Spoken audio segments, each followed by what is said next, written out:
ओमज्ञानतिमिरान्धस्य ज्ञानञ्जनशलाकया चक्षुरुन्मिलितं येन तस्मै श्रीगुरुवे नमः।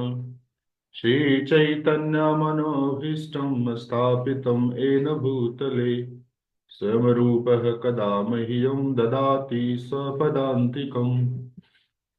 वन्देऽहं श्रीगुरु श्रीयुतपदकमलं श्रीगुरून् वैष्णवांश्च श्रीरूपं साग्रजातं सहगण रघुनाथ अन्वितं तं सजीवं सावधूतं सावधूतं परिजनसहितं कृष्ण चैतन्य देवं श्रीराधा कृष्णपादान् सहगण ललिता श्री विशाखावितांश। हे कृष्ण करुणा सिंधु दीनबंधो जगतपते गोपेश गोपिका कांत राधा कांत नमस्ते। तप्त कांचन गौरांगी राधे वृंदावनेश्वरी विश्वभानुसुते देवी प्रणमामि हरिप्रिये। वाञ्छाकल्पतरुभ्यश्च कृपा सिन्धुभ्यैव च पतितानां पावनेभ्यो वैष्णवेभ्यो नमो नमः। नमो विष्णुपादाय कृष्णपृष्ठाय भूतले श्रीमते भक्तिवेदान्त स्वामिनिति नामिने।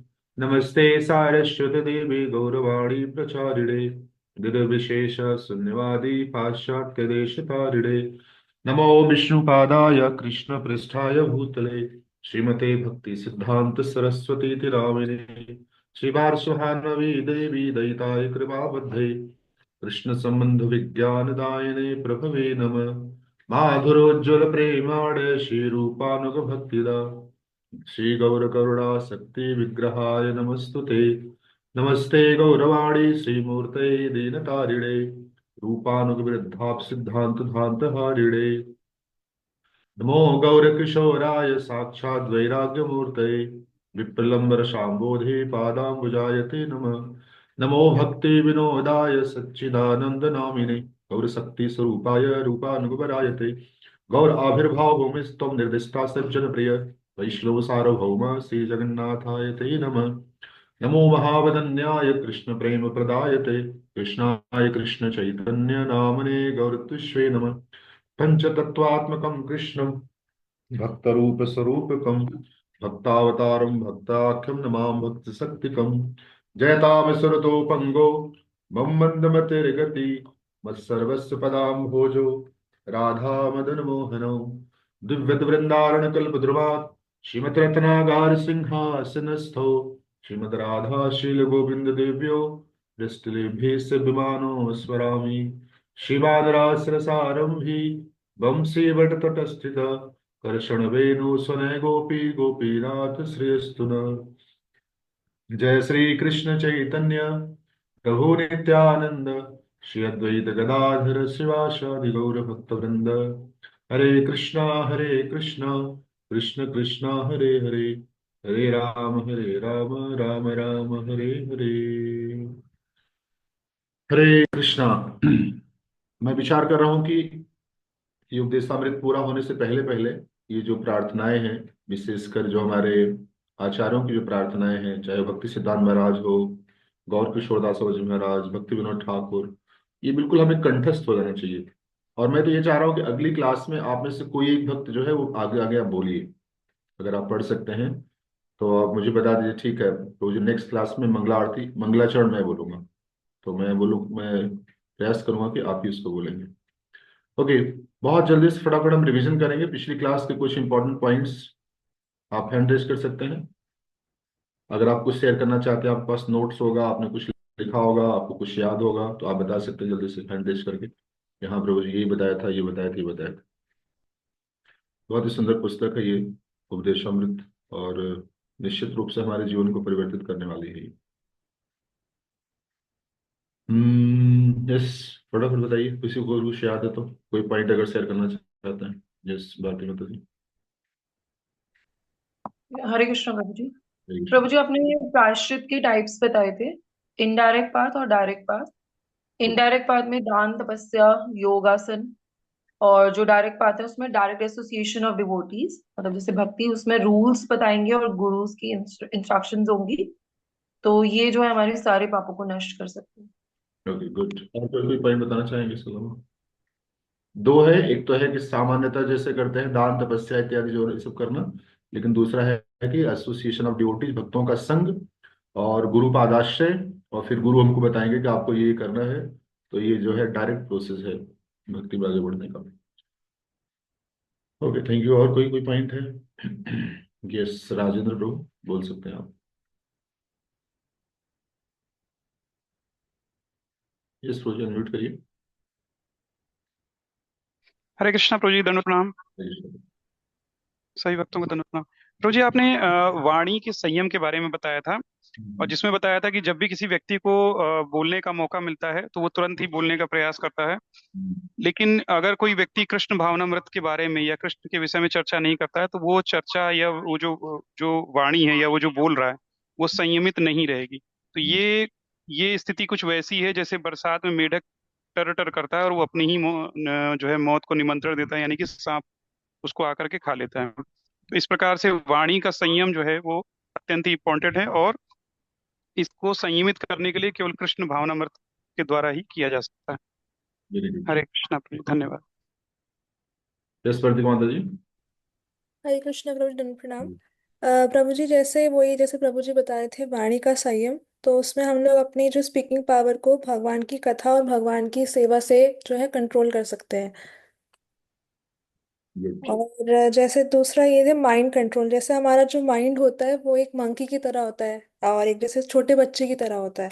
सो हम अपने माइंड को जो है वही भगवान में लगा के और भगवान के श्री चरण कमल में लगा के उसको कंट्रोल कर सकते हैं। को एंगेज करना कहीं के नहीं। हाँ, सवई कहीं। मनः कृष्ण चरा सवई मनः कृष्ण पदार विंद्यो। भगवान इसलिए गीता में कहते हैं मन मनाव हो मन भक्तो। Okay, good. और कोई पॉइंट रह गए शेयर करने के लिए जो आपको याद है? हमने बताया था कि अच्छा, अभी कितने प्रकार के वेग अभी तक डिस्कस हो चुके हैं? वर्ती का बता दीजिए, बता दीजिए कौन कौन से वेग हो चुके हैं अभी तक। प्रभु जी, एक माइंड कंट्रोल हो गया है और एक हमारा स्पीच का कंट्रोल और टंग कंट्रोल हो चुका है। ओके, तीन हो चुका है इसका मतलब हाँ, वाचो एंगर वेग। कंट्रोल भी, एंगर कंट्रोल भी हो चुका तीन हुआ, हाँ, चौथा चार हो चुके हैं। वाचो वेगम, मनशः वेगम, जीवा वेगम, है। और क्रोध भी। क्रोध वेगम। ठीक है, तो ये तीन हो गए। अभी आगे चलते हैं। आप में से जो लोग रीडिंग करना चाहते हैं जल्दी से फटाफट हाथ उठा लीजिए, और आज ये हम इसको कंप्लीट करेंगे, और इसके बाद फिर जो है अगले श्लोक की तरफ देखने का प्रयास करेंगे। बहुत ही सुंदर श्लोक है। वाचो वेग मनशः क्रोध वेगम जीवा वेगम मुदरोपस्थ वेगम एतान वेगान यो विषयेत धीर सर्वाम अपिमां पृथ्वीं सशिष्यात्। निश्चित रूप से आप सबको याद होगा ये, और अगर नहीं याद है तो कृपया याद कर लीजिए। बहुत ही सुंदर श्लोक है ये। तो जिह्वा के वेग की बात हो रही थी कि हमें ये कंट्रोल करना बहुत इंपॉर्टेंट है। श्री प्रभुपाद और भक्ति सिद्धांत महाराज बताते हैं बेसिकली ये जो तीन वेग है, जीव और उदर और जन्नेन्द्रिय, जीवा के, उदर के, उपस्थ के, ये भी तीनों एक लाइन में है। तो अगर हमारा जीव कंट्रोल हो गया तो ये बाकी दोनों भी कंट्रोल हो जाएंगे। इसलिए इसको कंट्रोल करना बहुत आवश्यक है।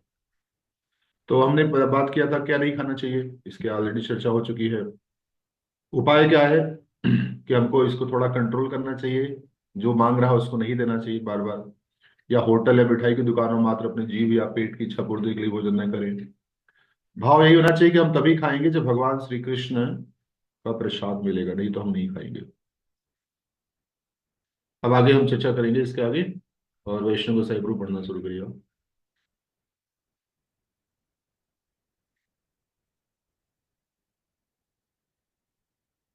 यस, वैष्णव गोसाई। हरे कृष्णा प्रभु जी। यस माता जी। इसी प्रकार जनेंद्रियों के वेग, यहीं से पढ़ना प्रभु जी। Yes sir. इसी प्रकार जनेंद्रियों के वेग या काम वासना के वेग भी उन्हें अनावश्यक रूप से प्रयोग में न लाकर वश में किए जा सकते हैं। जनेंद्रियों का उपयोग कृष्ण भावना भावी संतान उत्पन्न करने के लिए ही किया जाना चाहिए, अन्यथा उनका प्रयोग ना किया जाए। कृष्ण भावनामृत आंदोलन में विवाह को इसलिए प्रोत्साहन नहीं दिया जाता कि कर्मेंद्रियों की तृप्ति हो, अपितु कृष्ण भावनाभावी संतान उत्पन्न करने के लिए दिया जाता है। जो ही बच्चे थोड़े बड़े हो जाते हैं उन्हें ललाश टेक्सास के गुरुकुल में भेज दिया जाता है, जहां उन्हें पूर्णतया कृष्ण भावनाभावित भक्त बनने के लिए प्रशिक्षित किया जाता है। ऐसे अनेक कृष्ण भावनाभावित बच्चों की आवश्यकता है, और जो इस प्रकार की संतान उत्पन्न करने में सक्षम होता है, उसे जनेंद्रियों का उपभोग करने दिया जाता है। जब कोई कृष्ण भावनाभावी संयम की विधियों का पूरी तरह अभ्यास कर लेता है, तब वह प्रमाणिक गुरु बनने के लिए योग्य हो सकता है। Very good. ओके, जीव का प्रश्न आई थिंक हो चुका था। ठीक है, अब यहाँ पर उपस्थ की बात की जा रही है। श्री भक्ति सिद्धांत महाराज कहते हैं कि अगर मैं कृष्ण भावनामृत संतान उत्पन्न कर सकता हूं तो मैं सैकड़ों संतानें उत्पन्न करने की इच्छा व्यक्त करूंगा। ये भक्ति सिद्धांत महाराज जो कि नैष्ठिक ब्रह्मचारी हैं वो कह रहे हैं। कहते आगे कह रहे हैं कि अगर मैं कृष्ण भावनाभावित संतान उत्पन्न कर सकता हूं तो मैं ऐसे 100 संतान उत्पन्न करने की इच्छा करूंगा। तो यहाँ पर बता रहे हैं कि भगवान भी गीता में कहते हैं धर्म विरुद्ध कामेशु, जो काम जो है धर्म के विरुद्ध नहीं है वो मैं ही हूँ, भगवान कह रहे हैं गीता में 7वें अध्याय में कहते हैं। तो बहुत महत्वपूर्ण है ये। और ये संसार का जो है एक तरह से सबसे बड़ा अट्रैक्शन कह सकते हैं, और सबसे बड़ा जो है ये बंधन का कारण भी है लोगों का ये। उधर के वेग की बात हो चुकी है, अभी हम बात कर रहे हैं उपस्थ जन्नेंद्रियों के वेग को कंट्रोल करने के लिए। तो दो प्रकार के जो है बताए गए हैं, जो इसका क्या कहते हैं विधि है। एक उचित वैध विधि है, दूसरा है अनुचित। तो शास्त्रों के विधि विधानों के अनुसार विवाह के पश्चात उत्पन्न संतान करने के लिए समागम करना, ये जो है ये लीगल है एक तरह से। इसीलिए श्रील प्रभुपाद ने भी क्या है, सन्यासी होते हुए भी उन्होंने बहुत सारे अपने शिष्यों को जो है उनका विवाह इत्यादि कराया। जैसे वो लोग पहले ऐसे रहते थे सब लोग फ्री, कोई जो है विवाह इत्यादि नहीं करते थे, कोई किसी के साथ भी रह सकता था। लेकिन श्रील प्रभुपाद ने क्या किया, श्रील प्रभुपाद ने उनका विवाह करा करके विधिवत, और उसके पश्चात जो है बोले ठीक है अभी आप लोग एक साथ रह सकते हैं। तो पहला हो गया वैध, जैसे हमारे वैदिक सभ्यता में है ये कि प्रॉपर जो है वो विवाह इत्यादि करा करके, और उसके बाद जो है अगर वो साथ रह सकते हैं। और दूसरा है अनुचित, आजकल जो संसार में बहुत ही कॉमन हो गया है, बिना किसी नियंत्रण के काम वासना की तृप्ति के लिए और अनेक कृत्रिम साधनों का प्रयोग करते हैं। तो इसको बताया गया ही अनुचित है, अवैध है, इलीगल है ये। इसलिए चार जो नियम है रेगुलेटरी प्रिंसिपल, उसमें एक है कि नो इलिसिट रिलेशन, किसी प्रकार का अवैध संबंध नहीं होना चाहिए। आगे इसे बता रहे हैं श्रील प्रभुपाद, अवैध समागम किसे कहते हैं, इलीगल किसको कहते हैं। किसी के विषय में चिंतन करना, जैसे मान लीजिए कोई स्त्री किसी पुरुष के बारे में चिंतन करे, या कोई पुरुष किसी स्त्री के बारे में चिंतन करे, ये भी जो है एक तरह से नहीं, मन के द्वारा मानसिक जो है वो समागम कर रहे हो।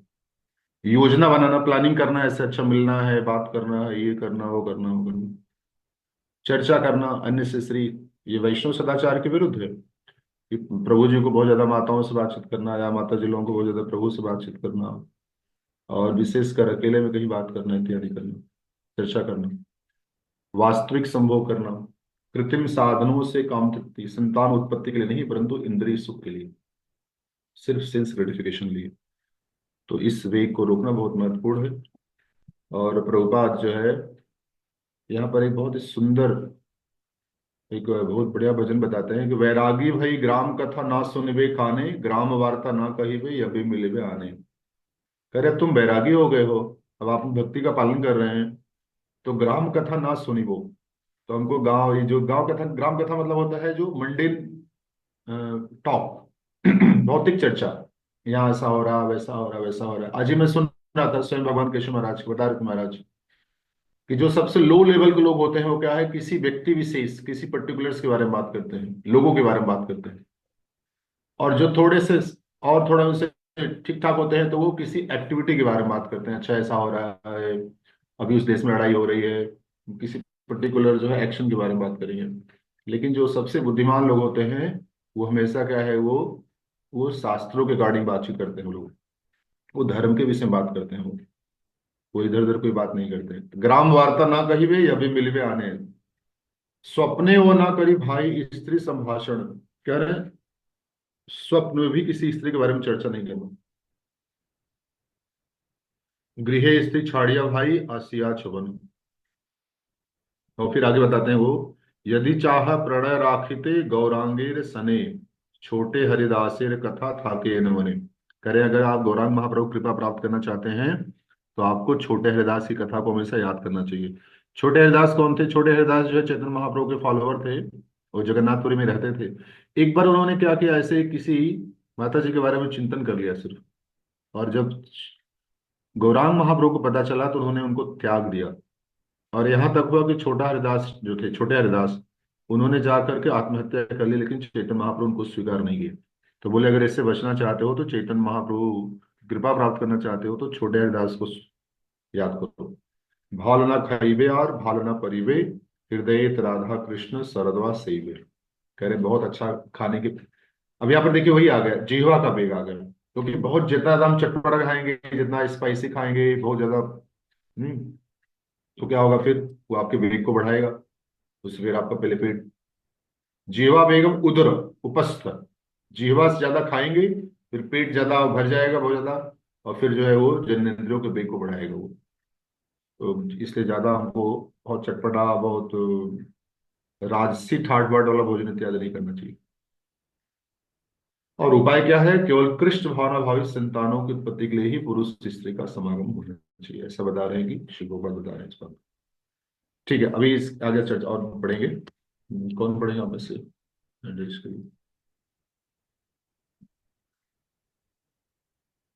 यस कुसुम माता जी।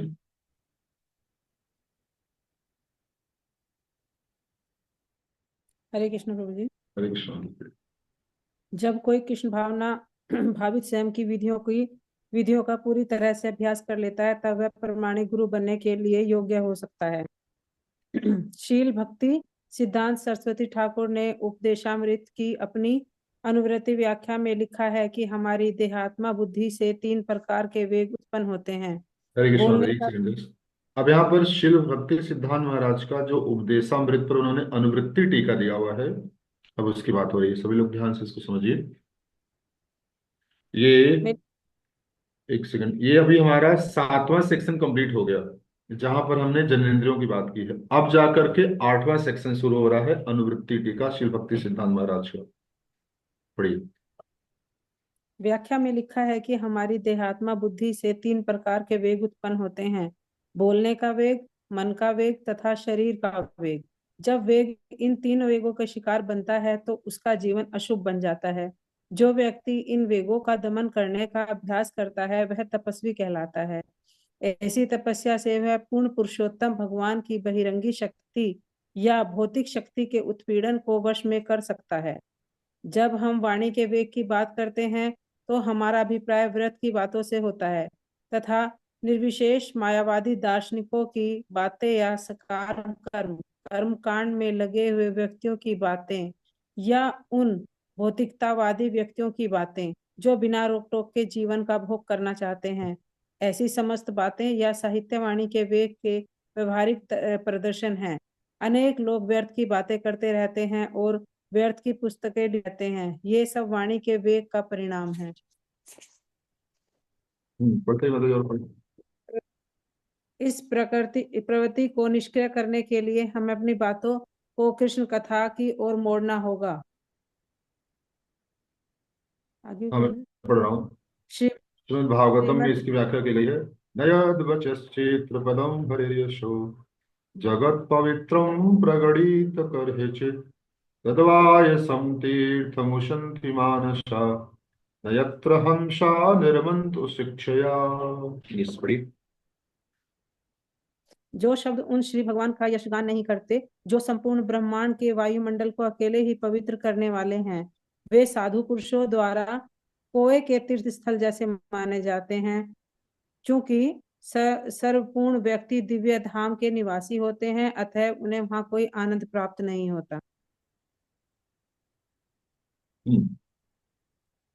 तद्वा विसर्गो जनताग विप्लवो यस्मिन् प्रत्यश्लोकम् अवधवत्यपि नामानन्तस्य यशोऽयङ्कितानि यत् शृण्वन्ति गायन्ति गृह्णन्ति साधवः। बढ़िया। इसके विपरीत वह साहित्य जो अनंत परमेश्वर के नाम, यश, रूप, लीलाओं आदि की दिव्य महिमाओं के वर्णन से ओतप्रोत होता है, वह एक भिन्न सृष्टि होती है जो ऐसे दिव्य शब्दों से पूर्ण होती है जिनसे इस जगत की भ्रांत सभ्यता के अपवित्र जीवन में क्रांति लाई जा सकती है। ऐसे दिव्य साहित्य भले ही अपूर्ण रूप से रचा गया है हो, वह उन शुद्ध व्यक्तियों द्वारा सुना, गाया तथा स्वीकार किया जाता है जो पूर्णतः निष्कपट है। निष्कर्ष यह निकलता है कि जब हम केवल पूर्ण पुरुषोत्तम परमेश्वर की भक्तिमय सेवा के विषय में बातें करते हैं, तभी हम व्यर्थ की मुक्तापूर्ण बातों से अलग रह सकते हैं। हमें चाहिए कि कृष्ण भावनामृत की अनुभूति प्राप्त करने के उद्देश्य से ही अपनी वाक शक्ति का प्रयोग करें। हरे कृष्ण जी। तो ये शिल भक्ति सिद्धांत महाराज की टीका है, ये अनुवृत्ति टीका। और शिल भक्ति सिद्धांत महाराज ने 3 भाग में बांट दिया है। एक जो है बोलने का वेग, दूसरा मन का वेग, और तीसरा शरीर का वेग। तो ये जो 8वां सेक्शन है, ये बोलने के वेग के बारे में हम चर्चा कर रहे हैं। और यहाँ पर शिल प्रभुपाद शिल भक्ति सिद्धांत महाराज समझा रहे हैं कि जब जीव इन तीनों वेगों का शिकार बनता है तो उसका जीवन अशुभ हो जाता है। अर्थात हमको ये वेगों को रोकने का प्रयास करना चाहिए।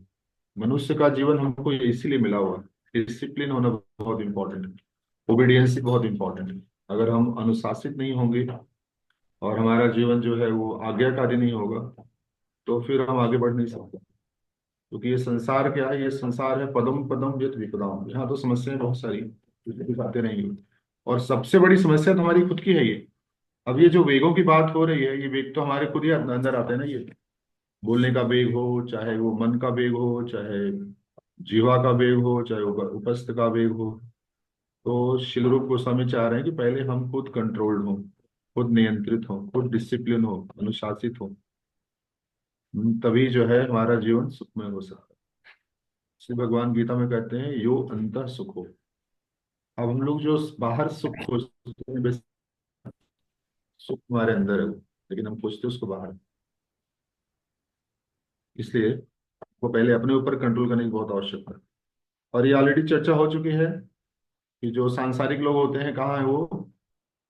कौवे की तरह होते हैं। जिससे कौवा क्या होता है, बहुत ही गंदी जगह जाकर बैठा हुआ है। वो ऐसी कुछ न कुछ ऐसा सब्जेक्ट खोजते हैं, संसार का कुछ मंडेन टॉप, उस पर चर्चा करते हैं। और लेकिन जो भक्त होते हैं वो एक हंस की तरह होते हैं, हंस की तरह होते हैं। नामानि अनंतस्य यशो अंकितानि यत् शृण्वन्ति गायन्ति गृह्णन्ति साधवः। तो वो स्वच्छ जो हंस होता है वो स्वच्छ जल जाग बैठता है, और कौवा क्या करता है, वो गंदी जगह जाग बैठता है। तो हमको प्रयास करना चाहिए हमारी जो वाणी है वो सही जगह लगे। और जैसे जैसे हम भगवान के विषय में चर्चा करते हैं, तो बोलेंगे, सही बोलेंगे, और दूसरों को प्रिय होगा, वो उसको रुचिकर लगेगा। ओके, आगे बढ़िए। रेणु माता जी पढ़िए जरा।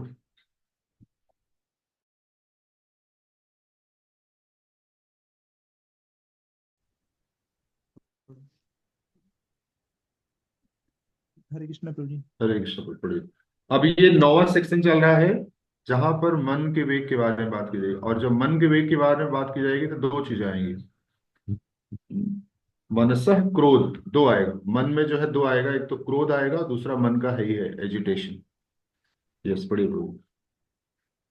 जहाँ तक चंचल मन के विक्षोभों का प्रश्न है, वह 2 प्रकार के होते हैं। आवाज नहीं आ रही। हम्म। हरे कृष्ण प्रभु जी, भी आ रही है? अभी ठीक, अभी ठीक। जहाँ तक चंचल मन के विक्षोभों का प्रश्न है, वे 2 प्रकार के होते हैं। पहला अविरोध प्रीति कहलाता है, जिसका अर्थ है अनियंत्रित आसक्ति। और दूसरा विरोध युक्त क्रोध कहलाता है, जिसका अर्थ है हताशा से उत्पन्न हुआ क्रोध।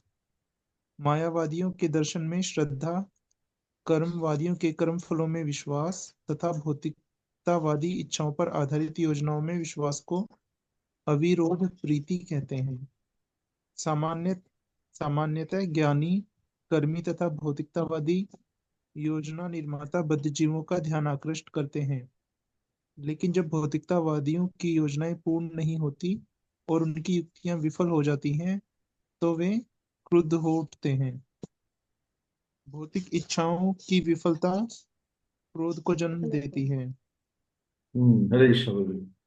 तो यहाँ पर है चंचल मन और क्रोध, दोनों एक ही जो है बताया गया उसको।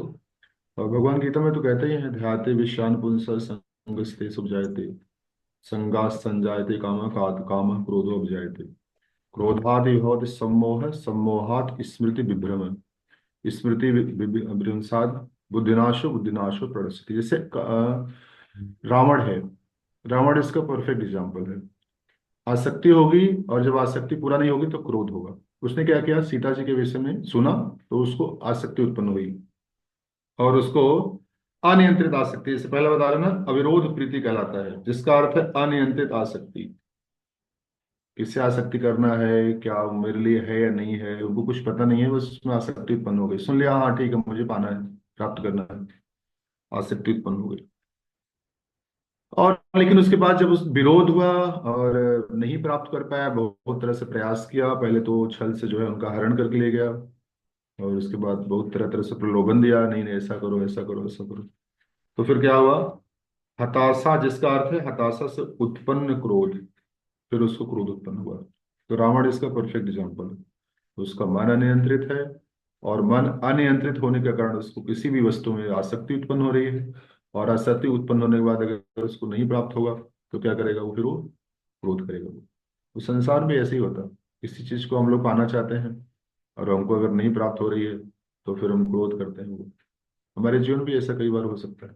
कई बार ऑफिस में ऐसा होता है, नहीं मुझे ये पोस्ट चाहिए, मुझे इतनी सैलरी चाहिए, उसके लिए बहुत ज्यादा दिन रात हम लोग परिश्रम करते हैं, अविरोध प्रीति, बिल्कुल लगे रहते हैं दिन रात। लेकिन जब प्रमोशन नहीं मिलता है, प्रॉपर हमको सैलरी हमारा इंक्रीज नहीं होता है, तो फिर हमको क्रोध आता, नहीं नहीं ऐसा है वैसा। तो इसको भी हमको नियंत्रित करना है। तो भक्ति सिद्धांत महाराज इसको जो है मन के विक्षोभ के बारे में बता रहे हैं। ये मन का विक्षोभ है, मन कहीं जाकर अटैच होगा, उसको प्राप्त करने की इच्छा करेगा वो, ध्यायते विषयान पुंसः, मन का विषय है ये। और उसके बाद जब उसको नहीं मिलेगा तो गीता में भगवान कहते हैं, इच्छा द्वेष समुत्थेन द्वंद्व मोहेन भारत। इच्छा, और इच्छा नहीं प्राप्त पूरा हुआ तो फिर द्वेष, द्वेष अर्थात क्रोध। तो ये दूसरे प्रकार का जो है ये वेग की बात है। यस, बात में तो जाके पढ़िए। हरे कृष्ण प्रभु जी। हरे कृष्ण। इसी प्रकार शरीर की आवश्यकताएं 3 श्रेणियों में बांटी जा सकती है, जीभ, उदर तथा जनेंद्रियों की आवश्यकताएं। जहां तक शरीर का संबंध है, यह देखा जा सकता है कि ये तीनों इंद्रियां प्राकृतिक रूप से एक ही सीधी रेखा में स्थित होती हैं, और शारीरिक आवश्यकताओं का प्रारंभ जीभ से होता है। यदि हम जीभ की आवश्यकताओं को केवल प्रसाद खाने की क्रिया तक सीमित कर दें, तो उदर तथा जनेंद्रियों की आवश्यकताएं वेग स्वतः नियंत्रित हो जाएंगी। इसके संबंध में श्रील भक्ति विनोद ठाकुर कहते हैं, शरीर विद्या जाल जड़ेन्द्रिय ताहे काल, जीवे फैले विशेषाग्रे ताहर मध्य जीवाहति, लोभमय सुगरमति ताके जेता कठिन संसारे, कृष्ण बड़ा दयामय, कबीरा रे जीवा जय, सब प्रसाद अन्न दिल भाई, सही अन्नामृत खाओ, राधा कृष्ण गुण गाओ, प्रेम डाके चैतन्य निताई। आगे पढ़ेंगे। बढ़िया होता है, जाके पढ़िए। हे भगवान, यह भौतिक शरीर अज्ञान का पिंड है, और सारी इंद्रियां मृत्यु की ओर ले जाने वाली पगडंडियों की जाल है। हम न जाने कैसे भौतिक इंद्रिय भोग के सागर में गिर गए हैं, और समस्त इंद्रियों में से जीभ अति भुक्कड़ तथा दुर्दम है। इस संसार में जीभ को जीत पाना अत्यंत कठिन है। लेकिन हे कृष्ण, आप हम पर बड़े कृपालु हैं। आपने हमें जीभ को जीतने में सहायता करने के लिए यह उत्तम प्रसाद भेजा है। अतएव हम भर पेट यह प्रसाद लें और श्री राधा तथा भगवान श्री कृष्ण का गुणगान करें, और सहायता के लिए महाप्रभु चैतन्य तथा श्री नित्यानंद प्रभु का प्रेम से आवाहन करें। हरे कृष्ण। तो वैसे ये जो है ये 9वें सेक्शन के ही अंतर्गत आ रहा है, ये पूरा का पूरा जो है ये। अब बता रहे हैं कि 3 श्रेणियों में बांटा गया है, जीव, उदर और जननेंद्रिय। कह रहे हैं कि, और इसमें सबसे ज्यादा अगर बात की गई है तो इसी जीव के बारे में बात की गई है। शरीर अविद्या जाल, शरीर के हमारा एक अविद्या जड़ वस्तु है ना, जड़ का ये पूरा एक ढांचा है ये। जड़ेंद्रिय ताहे काल, उसकी तरफ से क्या है ये, हमको काल की तरफ ले जा रही है। ये जो हमारे जो इंद्रियां हैं, जड़ इंद्रियां, हमको काल की तरफ ले जा रही है। जीवे फैले विषय सागरे, जीव जो है वो विषय के सागर में गिर गया है। हम लोग रोज बोलते हैं लेकिन कई बार हम इसका अर्थ नहीं समझ पाते हैं। शरीर क्या है, अविद्या का जाल है, और हमारी जो इंद्रियां हैं वो हमको काल की तरफ ले जा रही हैं। जीवे फैले विषय सागरे, जीव जो है वो यानी हाँ वो संसार विषय के संसार में गिर गया है। और ऊपर से क्या कह रहे हैं, तार मध्य जीवायति, और उसके बीच में क्या है, ये जो जीव है बहुत लोभ में सुदुर्मति, बहुत ज्यादा उसको लोभ है कि बुद्धि खराब है बहुत। कह रहे हैं जो जीव है ना, भुक्खड़ और दुर्दम है ये। ताके जेथा कठिन संसार है, कह रहे हैं इस संसार को जीत पाना बहुत मुश्किल है। लेकिन कृष्ण बड़ा दयामय, इसमें से कृष्ण ने कृपा कर दी हमारे ऊपर। क्या कृपा कर दी, करीवारे जीवा जाए, जीवा को प्रसन्न के लिए उन्होंने क्या किया, स्वप्रसाद अन्न दिल भाई, उन्होंने अपना प्रसाद दे दिया।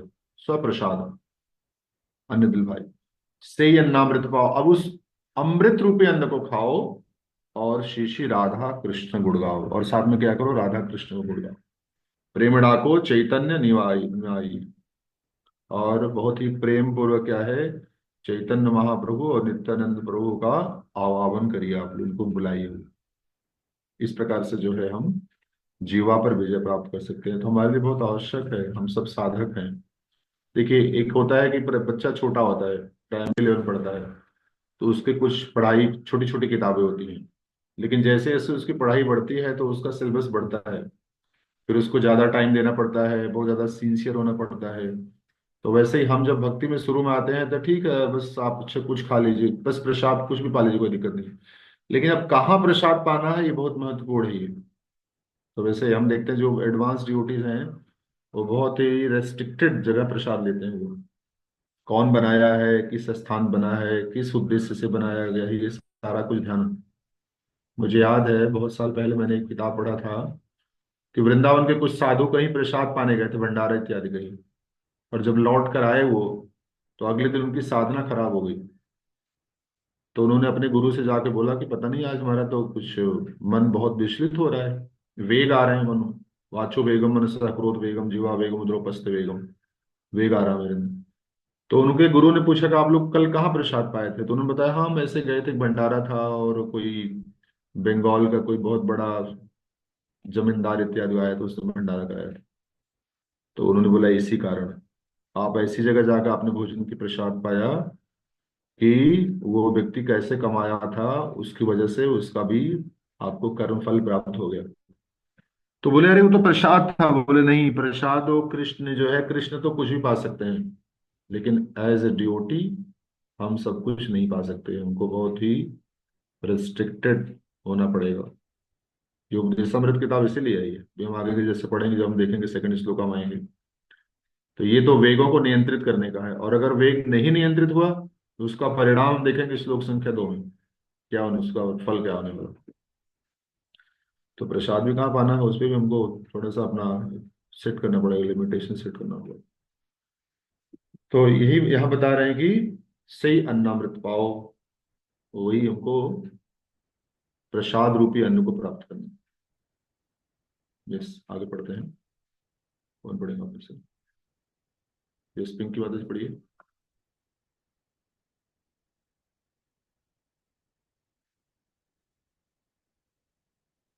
यस पढ़िए।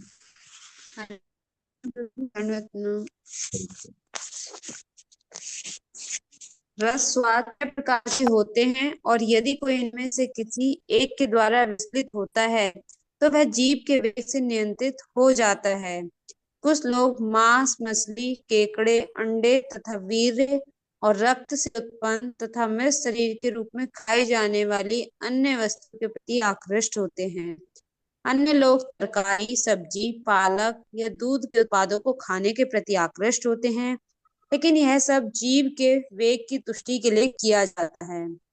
इंद्रियों की तृप्ति के लिए ऐसा भोजन करना जिसमें मिर्च तथा इमली जैसे मसाले की माली रहती है, किस मानव भावित व्यक्तियों के लिए त्याज्य है। पान, हरितकी, सुपारी तथा पान मसाला, तंबाकू, एलएसडी, गांजा, अफीम, शराब, कॉफी तथा चाय का प्रयोग अवैध वेगों की पूर्ति के लिए किया जाता है। यदि हम भगवान श्री कृष्ण को अर्पित किए गए भोजन के उच्छिष्ट को ही स्वीकार करने का अभ्यास करें तो माया के उत्पीड़न से बच सकते हैं। तरकारियां, अन्न, फल, दुग्ध उत्पाद, तथा जल श्री भगवान को अर्पित किए जाने के लिए समुचित भोज्य पदार्थ हैं। जैसा कि श्री भगवान ने स्वयं संस्तुति की है, किंतु यदि कोई स्वादिष्ट होने के कारण ही प्रसाद ग्रहण करता है और इसकी अधिक मात्रा खाता है तो वह भी जीव के वेग को तुष्ट करने का शिकार बनता है। श्री चैतन्य महाप्रभु ने हमें शिक्षा दी है कि प्रसाद खाते ही अत्यंत स्वादिष्ट व्यंजनों से बचना चाहिए। यदि हम ऐसा उत्तम भोजन खाने के मनोभाव से अर्चा विग्रह को स्वादिष्ट व्यंजन अर्पित करते हैं तो हम जीव की आवश्यकताओं को पूरा करने के प्रयास में फंस जाते हैं। यदि हम किसी धनी व्यक्ति का आमंत्रण इस विचार से स्वीकार करते हैं कि वहां स्वादिष्ट भोजन करने को मिलेगा तो भी हम जीव की आवश्यकताओं को पूरा करने का प्रयास करते हैं। यस माता जी, आगे बढ़िए। चैतन्य चरितमृत में कहा गया है,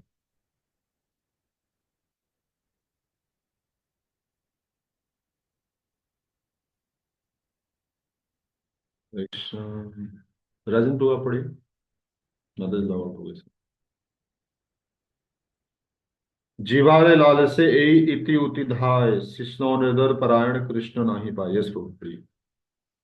अच्छा, अनम्यूट नहीं होगा। हरे कृष्णा प्रभु जी। Yes. जो व्यक्ति अपने स्वाद की तृप्ति के लिए इधर उधर दौड़ता रहता है और जो अपने उदर तथा जननेंद्रियों की इच्छाओं में सदैव आसक्त रहता है वह भगवान श्री कृष्ण को पाने में अक्षम रहता है।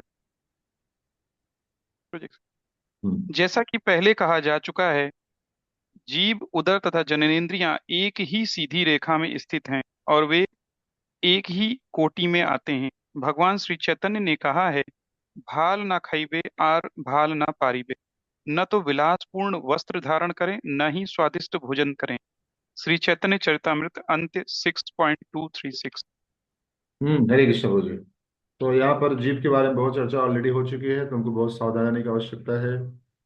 और आप लोग इतना परिश्रम कर रहे हैं, इतना तपस्या कर रहे हैं, लेकिन कहीं न कहीं जीवा के कारण हम इसके कुछ इधर उधर शिकार न हो जाए।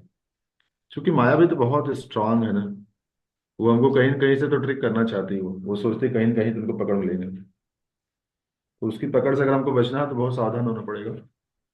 और इसका देखिए परिणाम क्या होगा, अगर जीवा से ज्यादा लेंगे, भोजन लेंगे, तो फिर उदर की प्रॉब्लम होगी, पचाने में बहुत ज्यादा समय लगेगा। और जब उधर ज्यादा, उसमें भोजन ज्यादा हो जाएगा तो वो बस्त के वेग को बढ़ाएगा वो। तो इसलिए चैतन्य महाप्रभु कह रहे हैं, भाल ना खाइबे और भाल ना परिबे। चैतन्य महाप्रभु जब जगन्नाथपुरी में थे तो उन्होंने बोला कि मैं उनके यहाँ प्रसाद लूंगा जो लखपति हैं। तो सारे भक्त परेशान हो गए, अरे चैतन्य महाप्रभु आप क्या बात कर रहे हैं, आप तो एक वैरागी हैं, एक सन्यासी हैं, और आप कह रहे हैं आप वही प्रसाद लेंगे जो लखपति होगा। तो चैतन्य महाप्रभु ने बोला, हाँ, जो 1 लाख नाम जप करता है उसका मैं प्रसाद दूंगा। 1 लाख नाम जप का मतलब होता है जो 64 माला करते हैं। तो हम भी देखते हैं कई सारे ऐसे भक्त हैं हमारे आसपास भी, जो कि हर जगह प्रसाद इत्यादि बहुत लिमिटेड लेते हैं और बहुत नियमित रूप से लेते हैं। तो हमको भी थोड़ा सावधान रहने की आवश्यकता है। ये रूप गोस्वामी बता रही है, और कोई नहीं बता रहा, रूप गोस्वामी बता रही है। यस, और आगे और कोई पढ़िए जरा, इसको पूरा कर लेते हैं आज ये श्लोका। इसके बाद एक वैष्णव भजन की भी चर्चा होगी। कई से भक्त अभी शायद इन्होंने कोई पढ़ा नहीं होगा। आई थिंक सबके पास किताब तो होनी चाहिए। श्रीनाथ मिश्र इत्यादि ये समाधि पढ़े। हरे भक्ति। कृष्ण प्रभु जी, दंडवत प्रणाम। हरे कृष्ण। जो लोग उदर रोग से पीड़ित है वे उदर के वेगों को बस में लाने में जरूर असमर्थ रहे होंगे। कम से कम इस विश्लेषण से तो यही लगता है, जब हम आवश्यकता से अधिक खाना चाहते हैं तो हम जीवन में स्वतः अनेक असुविधाओं को जन्म देते हैं। किंतु यदि हम एकादशी तथा जन्माष्टमी जैसे दिनों में उपवास रखें तो हम उदर की आवश्यकताओं पर अंकुश लगा सकते हैं। ठीक, आगे जहां बढ़ाइए। पढ़े पढ़े। तक जनेंद्रियों के वेग का संबंध है, वे दो तरह के हैं, उचित तथा अनुचित, अथवा वैध और अवैध समागम। जब मनुष्य ठीक से सयाना हो जाए तो वह शास्त्रों की विधि विधानों के अनुसार विवाह कर सकता है और अपनी जनेंद्रियों का उपयोग उत्तम संतान उत्पन्न करने के लिए कर सकता है।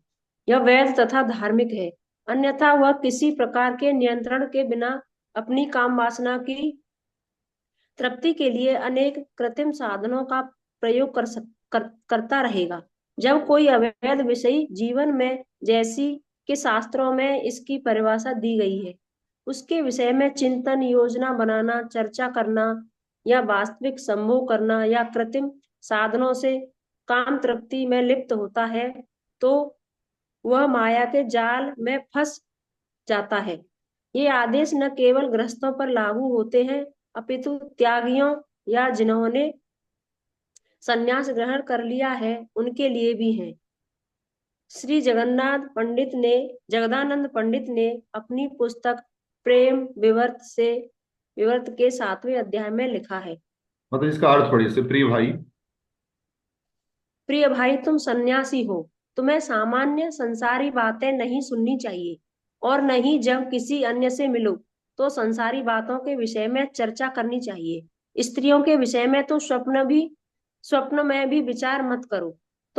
तुमने जिस व्रत के साथ संन्यास लिया है वह स्त्रियों की संगति करने से तुम्हें रोकता है। यदि तुम श्री चैतन्य महाप्रभु का सानिध्य चाहते हो तो तुम्हें छोटे हरदास की घटना सदैव स्मरण में रखनी चाहिए कि किस तरह महाप्रभु ने उसका परित्याग कर दिया था। न तो विलासी भोजन करो, न सुंदर वस्त्र पहनो, लेकिन सदैव विनीत बने रहो और अपने अंतर्मत में राधा कृष्ण की सेवा करते रहो।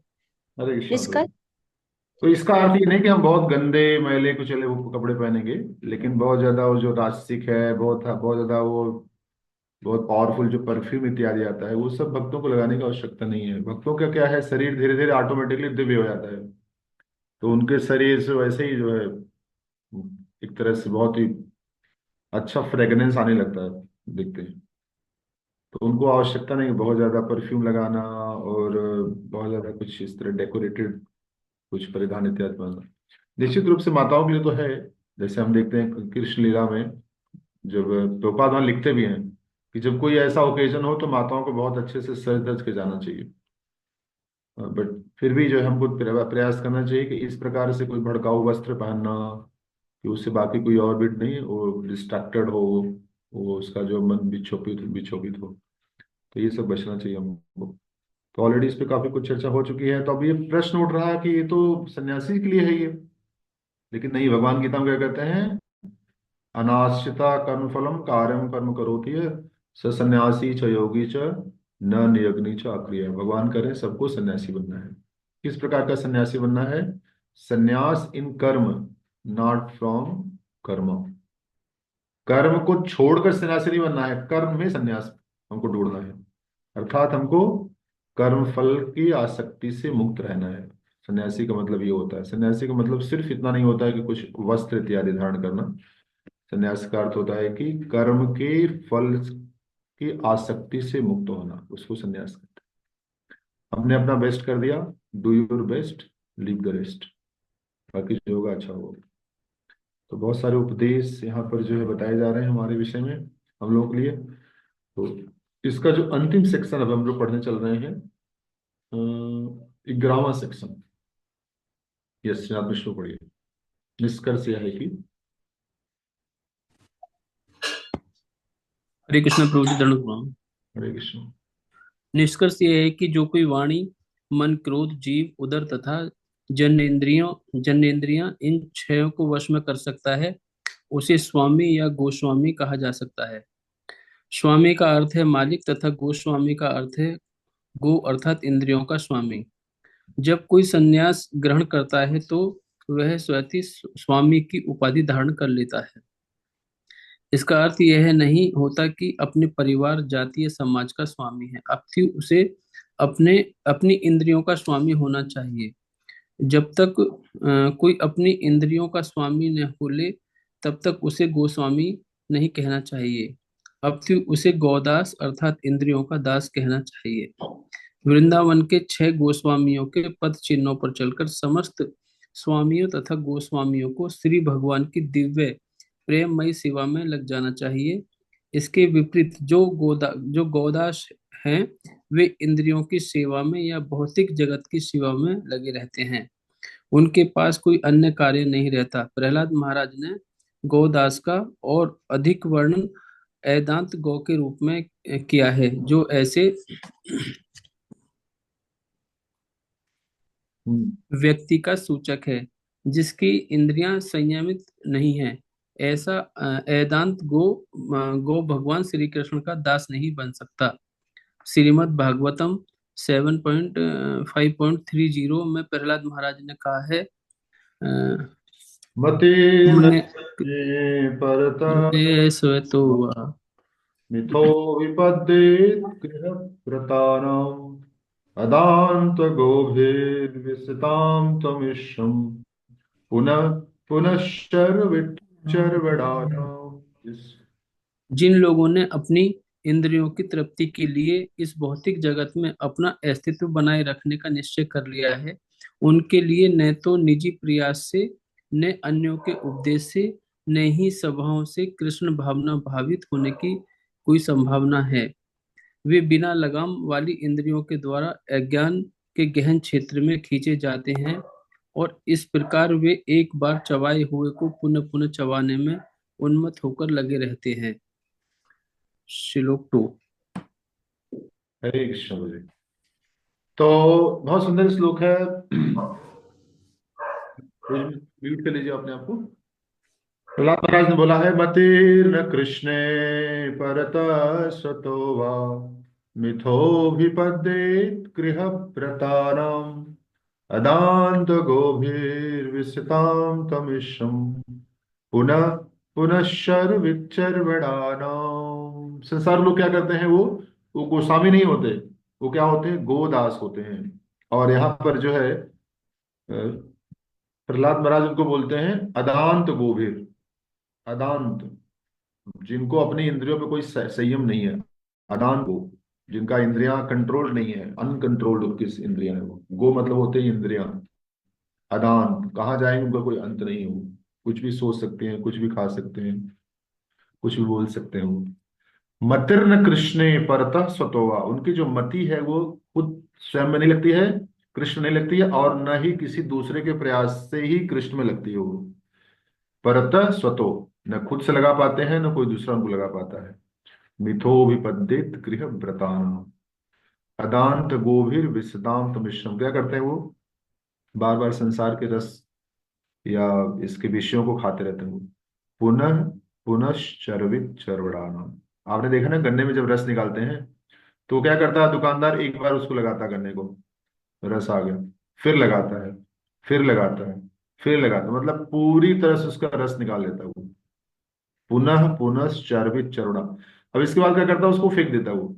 अब कोई दूसरा व्यक्ति आए और फिर उसको खाने लगे, उसको लगेगा हाँ इस गन्ने में रस होगा, तो आप सोचिए उसको क्या मिलने वाला है। उसको कुछ मिलेगा? कुछ नहीं मिलने वाला है, क्योंकि ऑलरेडी उसमें सारा रस निकल चुका है। ऐसे ही संसार में बार बार बार पुनः पुनः अगेन एंड अगेन अगेन वही कार्य हम लोग कर रहे हैं ना। Sleeping, eating, sleeping, mating and defending, आहार निद्रा भय में तू पुनः पुनः शर्वित चरुड़ानाम। संसार के लोग वही होते हैं ना, जाते हैं कुछ एक दो पैग लगा कर आएंगे, फिर आज हो गया, फिर नेक्स्ट डे जाएंगे वही करेंगे, फिर जाएंगे वही, पुनः पुनः शर्वित चरुड़ा, कुछ नया ही नहीं उनके जीवन में। लेकिन कृष्ण भक्ति में देखिए हर दिन नया है।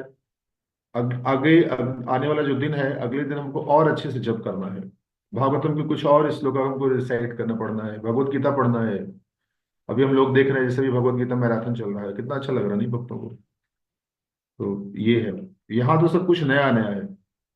पदम पदम, यहाँ पे हर पद पद पे क्या है, नया नया कुछ है। लेकिन बाकी संसार में क्या वही चार चीजें हैं, आहार निद्रा भय मैथुन, sleeping mating defending, eating sleeping mating and defending, चार चीजें हैं वो। सारा जितने उनकी एक्टिविटी है वो चार चीजों पे केंद्रित है। वो कैसे भोजन करना है, कैसे सोना है, इस तरह का। तो यहाँ पर बता रहे हैं कि वो जो है वो कृष्ण को प्राप्त नहीं कर सकते वो। तो अगर हमको कृष्ण को प्राप्त करना है तो वाणी, मन, क्रोध, जीव, उदर और उपस्थ, इसको क्या करना है हमको, इसके वेगों को रोकना है, वेगों को सहन करना है। वेग आएंगे, वेग आएंगे, आप ये मत सोचिए कि अब इसके बाद वेग नहीं आएगा, क्रोध नहीं आएगा, हमारा मन इधर उधर जाएगा, नहीं जाएगा। क्योंकि हमको क्या करना है, बार बार उसको खींच कर ले आना है।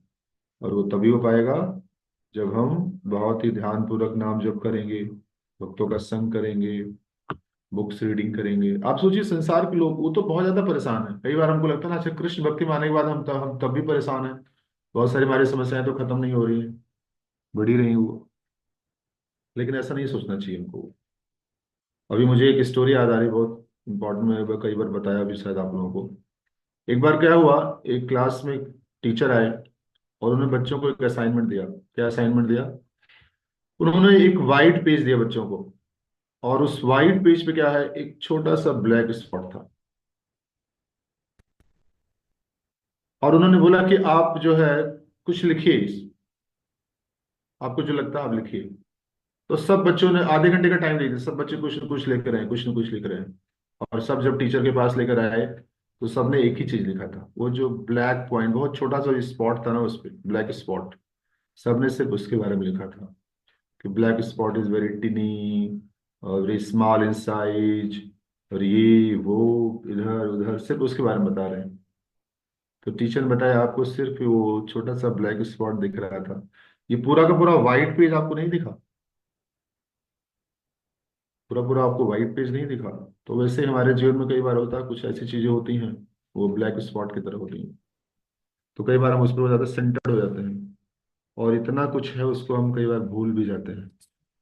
लेकिन हमको याद रखना चाहिए, नहीं, कृष्ण मौनामृत कितना बड़ा है, आंदोलन कितना बड़ा है, प्रभुपाद का कितना नहीं प्रचार है, और बहुत सारी पुस्तकें पढ़नी है, लेक्चर सुनना है, ये करना है, वो करना है। समस्याएं तो रहेंगी कुछ ना कुछ, ये संसार है ही समस्याओं का घर। ये किसके पास समस्या नहीं है? सबके पास समस्याएं हैं। एक बार हम लोग गए थे, एक बहुत स्पेशल प्रसादम को वहाँ पे व्यवस्था थी, और एक बहुत ही सुंदर केक केक कटिंग हुआ। कुछ तो फेस्टिवल था वो। और जब केक आया सबके पास खाने के लिए, तो खा रहे हैं तो कुछ समझ नहीं आ रहा। फिर दूसरी तरफ से केक को निकाल रहे हैं, तो अच्छा हो सकता है इस साइड से लेते हैं, लेकिन फिर भी कुछ टेस्ट नहीं आ रहा। तो बाद में पता लगा कि जिसने केक बनाया था उसने सारे इंग्रेडिएंट डाले थे, सिर्फ इसमें शुगर, चीनी नहीं डाला था वो। तो अलग अलग पोजीशन से, अलग अलग टाइम पर, अलग अलग पोस्चर में ट्राई कर रहे थे, लेकिन वो रस नहीं मिल रहा था उनको, स्वाद नहीं मिल रहा था। तो वैसे ही संसार में है, नहीं, हम जो है अलग तरह से प्रयास करते हैं, अच्छा अभी इससे सुख होगा, इससे सुख होगा, इससे सुख नहीं होगा, नहीं मिलता है। क्योंकि ये संसार क्या है, ये सुख का स्थान नहीं है। पदम पदम विपदाम, और दूसरा भगवान गीता में कहते हैं कि दुखालयम शाश्वत। बट हमें निराश नहीं होना है, लेकिन जो कृष्ण भक्ति में है उनके लिए नहीं है ये। उनके लिए क्या है, आनंदम बुद्धि वर्धनम पदम। उनका हर पग पग को क्या है, आनंद की वृद्धि होगी। कुछ समस्याएं होंगी, आएंगी, क्योंकि हम सभी लोग हॉस्पिटल में हैं जहाँ बहुत सारे मरीज हैं, और कई बार मरीज आपस में कुछ लड़ाई कर लेते हैं, झगड़े कर लेते हैं, कुछ कर लेते हैं। समस्याएं रहेंगी, लेकिन हमको क्या करना है, बहुत दृढ़ता से हरिनाम, भक्तों का संग, बुक रीडिंग, और अच्छा प्रसाद, और जैसा हमें बताया गया है 6 प्रकार के वेग, इनको अगर हम सहन करना सीख जाएंगे तो हम ये सब लोग जो है शुद्ध भक्त बनने की दिशा में आगे बढ़ जाएंगे। हरे कृष्णा कृष्णा कृष्णा हरे हरे, हरे राम राम राम राम हरे हरे। दिशामृत की जय। किसी का कोई प्रश्न है? पहले प्रश्न ले ले, इसके बाद फिर एक छोटा सा बोलेंगे, गाएंगे 2 मिनट की, तो क्लोज करेंगे। कोई भी क्वेश्चन, कुछ कमेंट, इससे क्या सीखें, क्या हमारा कोई संकल्प है? अगर ऐसा कुछ है तो आप बता सकते हैं।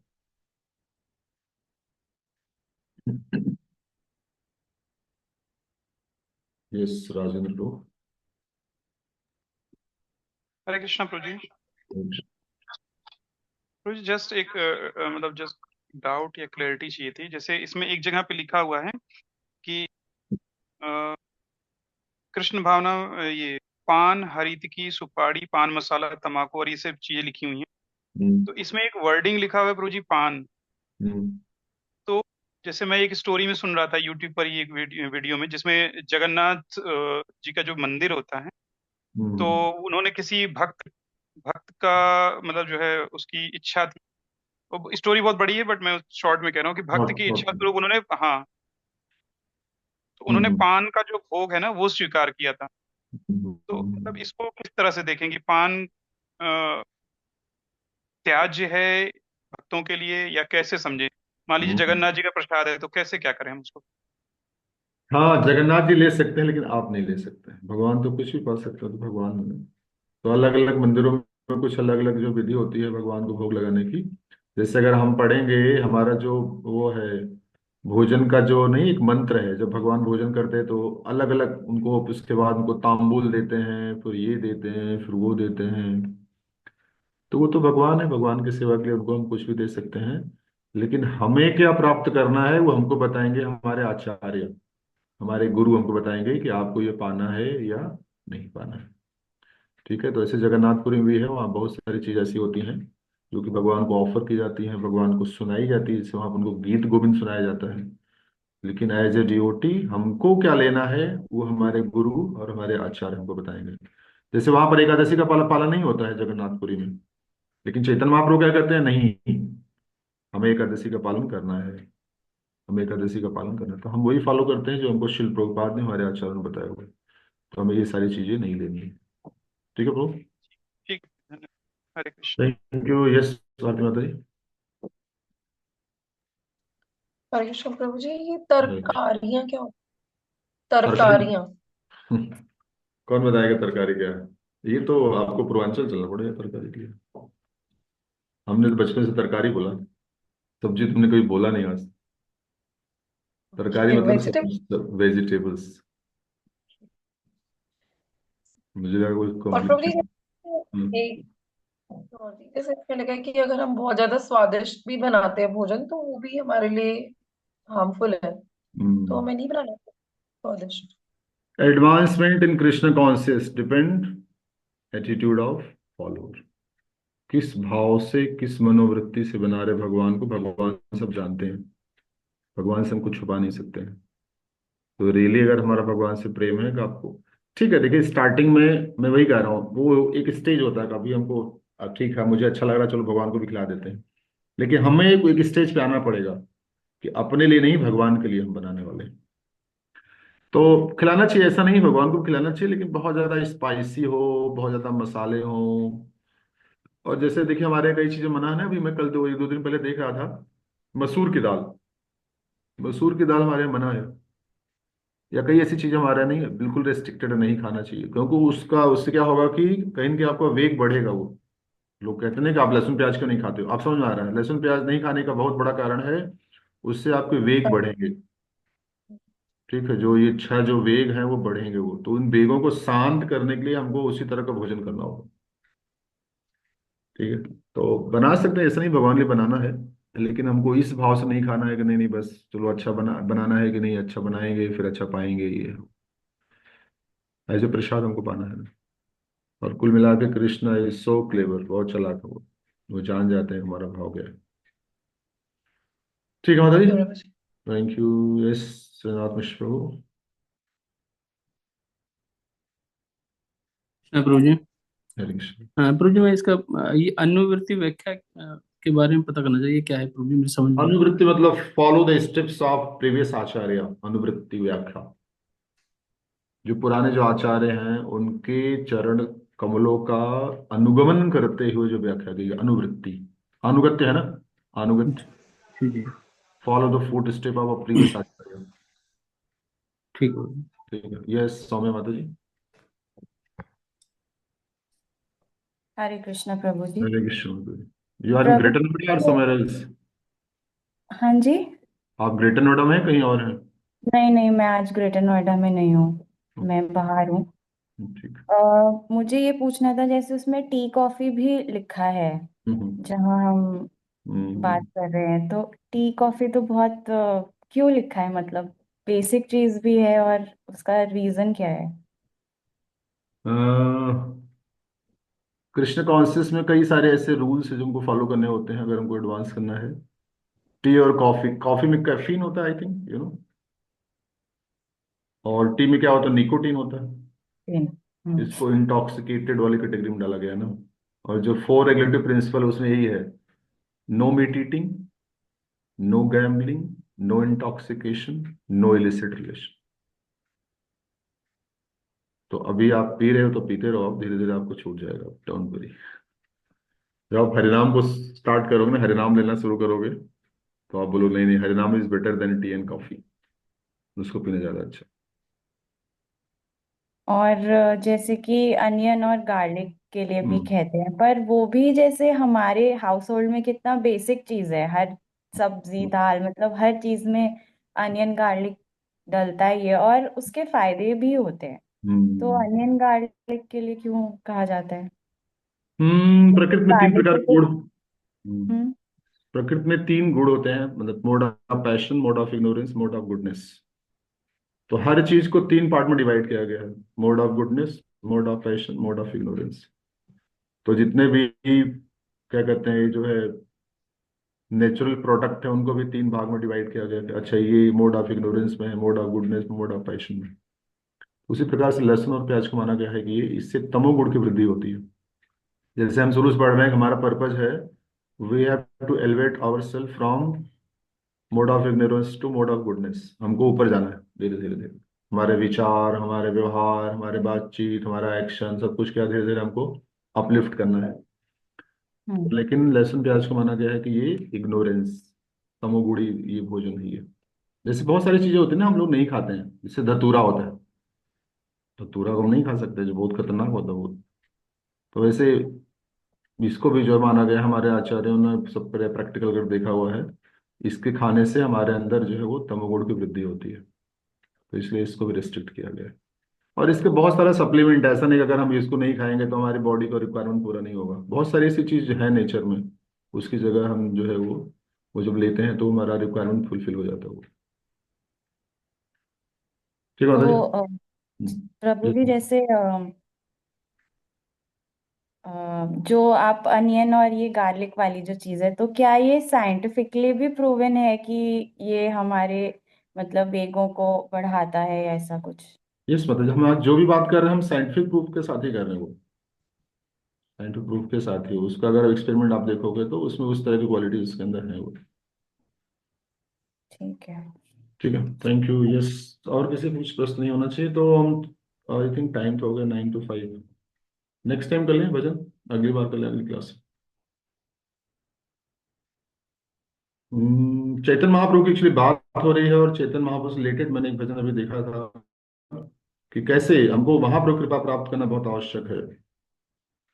और जब तक महाप्रभु कृपा प्राप्त नहीं होगी तब तक हम भक्ति में आगे नहीं बढ़ पाएंगे।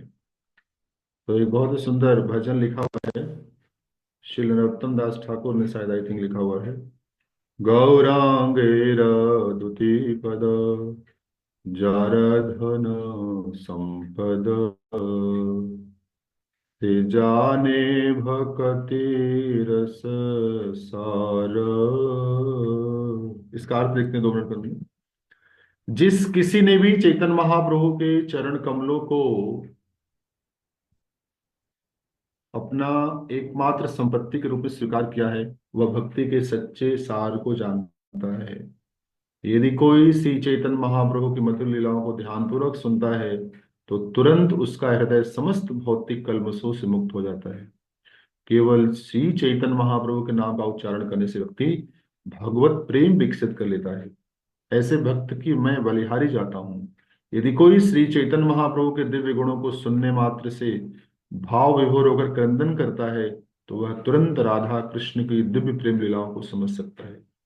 जो कोई यह समझ जाता है कि श्री चैतन्य महाप्रभु के पार्षद नित्य मुक्त रहते हैं, वह व्यक्ति अगले जन्म में श्री ब्रजभूमि में जन्म लेता है। यदि कोई समझ जाता है कि गौर मंडल और वृंदावन में कोई भेद नहीं है तो वह वास्तव में वृंदावन में ही रहता है। जो कोई चैतन्य महाप्रभु द्वारा वितरित किए जा रहे भगवत प्रेम रूपी समुद्र की लहरों में गोते लगाता हुआ आनंद लेते हैं, वह तुरंत श्री श्री राधा माधव का अंतरंग सेवक बन जाता है। इससे अंतर नहीं पड़ता कि वह भक्त गृहस्थ है या वानप्रस्थ है।